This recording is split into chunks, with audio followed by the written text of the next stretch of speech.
Hello my dear friends, again welcome to our YouTube channel. दोस्तों, ये है आपका जो जेआईसी का एग्ज़ाम होने वाला है, उसके लिए हम लोग जो प्रीवियस ईयर क्वेश्चन कर रहे थे। 6 क्वेश्चन हुआ था और ये 7th क्वेश्चन है। 5 क्वेश्चन का फर्स्ट वीडियो है और 6 क्वेश्चन में हम लोगों ने कॉन्सेप्ट पे डिस्कशन किया था, इसलिए उसमें एक ही क्वेश्चन को किया गया है और ये आपका क्वेश्चन नंबर 7th है। इसको बहुत अच्छे से चलिए हम लोग देखते हैं। तो ये क्वेश्चन है, आपको मैच करवाना है। लिस्ट 1 है और लिस्ट 2 है। लिस्ट 1 में आपके ए बी सी 3 कंपाउंड लिखे हैं और लिस्ट 2 में 1 2 3 करके ये रिएक्शन का नेम है, E1 E2 E1 CB। ठीक है, तो ये जो E होता है, this is stands for elimination reaction. Means ये आपका E1 लिखा हुआ है तो ये फर्स्ट ऑर्डर का एलिमिनेशन होगा और E2 लिखा है तो ये सेकेंड ऑर्डर का एलिमिनेशन होगा। और ये आपका नेक्स्ट है E1CB, इसका मतलब elimination through the conjugate base. ठीक, अब इसको चलिए हम लोग देखते हैं। तीनों रिएक्शन को बहुत डिटेल में अगर देखेंगे तो E1 E2 ये काफ़ी डिटेल में बहुत ज़्यादा टाइम का हो जाएगा, तो बहुत सारी बातों को हम लोग बहुत कॉन्साइज वे में देखने की कोशिश करेंगे। तो चलिए देखा जाए। जैसे मानिए ये आपका है E1 रिएक्शन, ठीक है, E1 रिएक्शन, E1 रिएक्शन। तो E1 रिएक्शन पहली बात तो जो होता है ये फर्स्ट ऑर्डर का होता है। क्या है? फर्स्ट ऑर्डर का है। ये 2 स्टेप का रिएक्शन होता है। ठीक, और तीसरी बात ये यूनी मॉलिक्यूलर होता है, यानी कि जो सब्ट्रैक्ट होता है खाली उसी के कंसंट्रेशन पे ये रिएक्शन डिपेंड करता है। ठीक है ना। अब चलिए अगर आप बात कर लीजिए E1 रिएक्शन है, E2 रिएक्शन की। इंक खत्म हो गई पेन में। चलिए E2 रिएक्शन की बात करिए। तो ये फर्स्ट ऑर्डर का था, यहां पे 2 लगा है, यानी कि आप इसको लिख सकते हैं सेकेंड ऑर्डर। सेकेंड ऑर्डर, ये सेकेंड ऑर्डर का रिएक्शन है। ये 2 स्टेप में हो रहा था और ये क्या होगा? 1 स्टेप का रिएक्शन होगा। ये यूनिमोलिक्यूलर है तो ये क्या हो जाएगा? By molecular.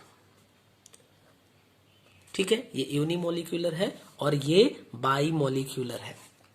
अब देखिए एक बात और, अगर ये 2 स्टेप में हो रहा है मींस कि इसमें कुछ इंटरमीडिएट फॉर्म होगा। क्या होगा? इंटरमीडिएट का फॉर्मेशन होगा और इसमें इंटरमीडिएट नहीं ऑब्टेन होता। हाँ, कहना चाहें तो हम कह सकते हैं ट्रांजिशन स्टेट ऑब्टेन होती है। इसमें ट्रांजिशन स्टेट ऑब्टेन होती है, इसमें इंटरमोलिक्यूलर। और अगर इंटरमोलिक्यूलर में भी चलेंगे तो क्या होता है? इसमें कार्बोनियम आयन का फॉर्मेशन होता है, यानी कार्बोनियम आयन के थ्रू ये E1 रिएक्शन प्रोसीड करता है। अब अगर इस पे आप कुछ लोगों की रिएक्टिविटी देख सकते हैं। ठीक है, अगर रिएक्टिविटी की बात की जाए तो सबसे पहली बात आ जाती है हैलाइड्स की रिएक्टिविटी। इसमें भी हम लोग रिएक्टिविटी देखेंगे। ठीक है, रिएक्टिविटी। तो सबसे पहले हैलाइड्स की बात कर लेते हैं और यहां पे भी हैलाइड्स की बात कर लेते हैं। तो देखिए E1 रिएक्शन जो होगा वो 3rd डिग्री का एल्किल हैलाइड सबसे फास्ट देता है, यानी कि 3rd डिग्री का, वापस से 2nd डिग्री और फिर 1st डिग्री। और इसी को जस्ट अपोजिट कर दीजिए तो ये मिल जाएगा, यानी कि 1st degree then 2nd degree then 3rd degree. यानी कि 3rd डिग्री का एल्किल हैलाइड E1 रिएक्शन देगा, 1st डिग्री का एल्किल हैलाइड आपका E2 रिएक्शन देगा। ठीक है ना। अब देखिए 3rd डिग्री का आप मतलब क्या समझ रहे हैं? इसको अगर आप लिखना चाहें तो लिख सकते हैं R3CX, ये 3rd डिग्री हुआ। 2nd डिग्री का R2CHX,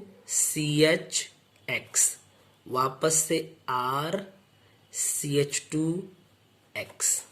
और यही बात यहाँ पे लिख सकते हैं RCH2X then R2CHX and then R3CX। ठीक है ना। चलिए अब दूसरी बात हम करते हैं किसकी, ये हो गया हैलाइड, अल्कोहल की बात करते हैं। ठीक है, अल्कोहल की बात कर लीजिए। तो जो एल्किल हैलाइड का यहाँ पे है सेम वही काम अल्कोहल का, यानी 3rd degree alcohol, again 2nd degree alcohol and again 1st degree alcohol होगा। तो आई होप कि आपको E1 E2 समझ में आ गया होगा। अब चलिए यहां पे बात करते हैं नेक्स्ट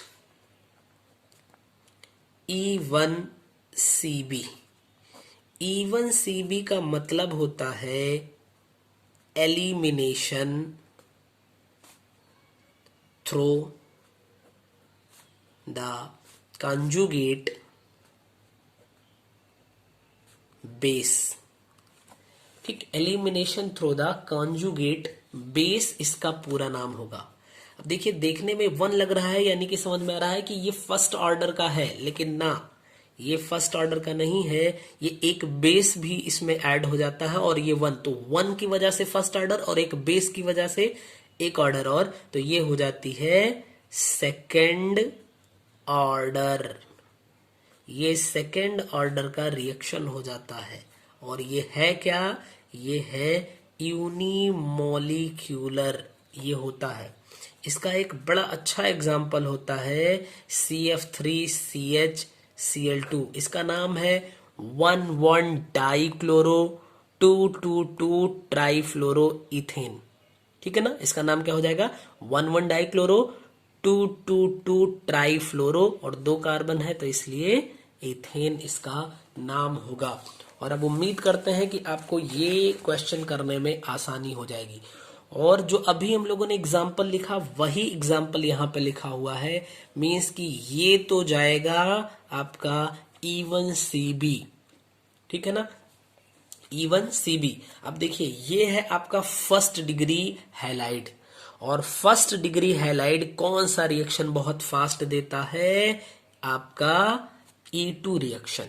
ये है आपका, देखिए ये 3rd डिग्री अल्कोहल है, और 3rd डिग्री अल्कोहल बहुत फास्ट क्या देगा, आपका E1 रिएक्शन। यानी कि आपका हो जाएगा A का हो जाएगा 3, B का हो जाएगा 1 और C का हो जाएगा 2। यही सही मैचिंग हो जाएगी। अगर हम यहाँ पे लिखें तो हम लिख सकते हैं A का 3, B का 1 एंड C का 2। यही आपका सही आंसर हो जाएगा, सही मैचिंग हो जाएगी।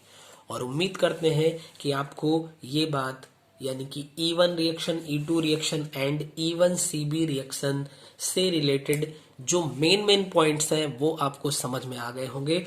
और अभी तक में तो फिलहाल 2-3 साल के क्वेश्चन में इससे बाहर की चीजें आपको E1 रिएक्शन से रिलेटेड नहीं मिलेंगी।